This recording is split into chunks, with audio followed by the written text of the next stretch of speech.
Who does get joyous when they drink grape juice? Tell me who get joyous when they drink grape juice? Children? I never even see a child get joyous when they drink grape juice. I have, they be like... No, they kind of resist it. No, they like it. They like it? Like that. Okay. I used to like orange juice. I wasn't too grapey. But you see now, what I'm trying to say is that when that fermented drink it hit the palate, it tend to release the salivary ducts in your mouth, and your mouth started salivate, and then it started build and have a desire and a taste for more. It tends to stimulate that desire that is naturally there in you, to bring to remembrance that joy that you feel even as you taste this wine, it can only be satisfied by him who have betrothed you. So all the neurochemicals, all the spikes on your back, all the pelvic stimulus. Now you're bringing a remembrance that, hey, my sexuality is for him who have me. As you taste of that wine, so the wine is a remembrance that I could become like an animal. I could become so lost and so depraved that I could become a prostitute. I could commit idolatry to my betrothed.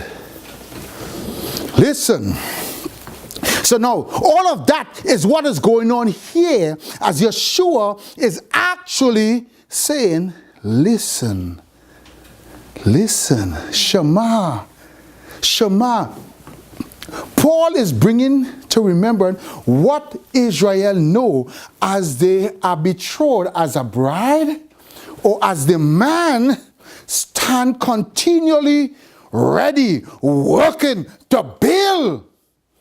What Christ say? I go to prepare a place for you, that where I am, there you're going to be with me also. Wow. So now his bride must prepare herself and ready herself. She mustn't be like the foolish virgins. It's not just being a virgin, but you have to be wise. You got to be creative. You got to be proactive. You got to be a workman. You got to be continually working until he comes. You got to say, because you're always looking, and most of the time when he is coming back, he always coming in night, because you have a long journey. So you always come in the distance or the destination. So always looking over the the hill.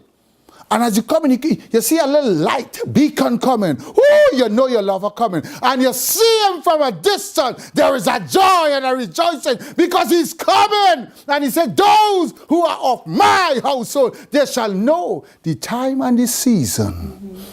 For they shall not be caught unprepared. So now he's saying, when you eat my flesh, the basar, which is translated into the English as good news, a gospel, which is, it really does a lot of disservice to what he's literally saying. He's saying that which you know was kept and preserved through the wilderness, no moth, mildew, nothing came on it, because it had no what?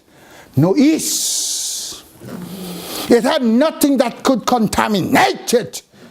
It will last for years. And he said, just as how this mitzvah,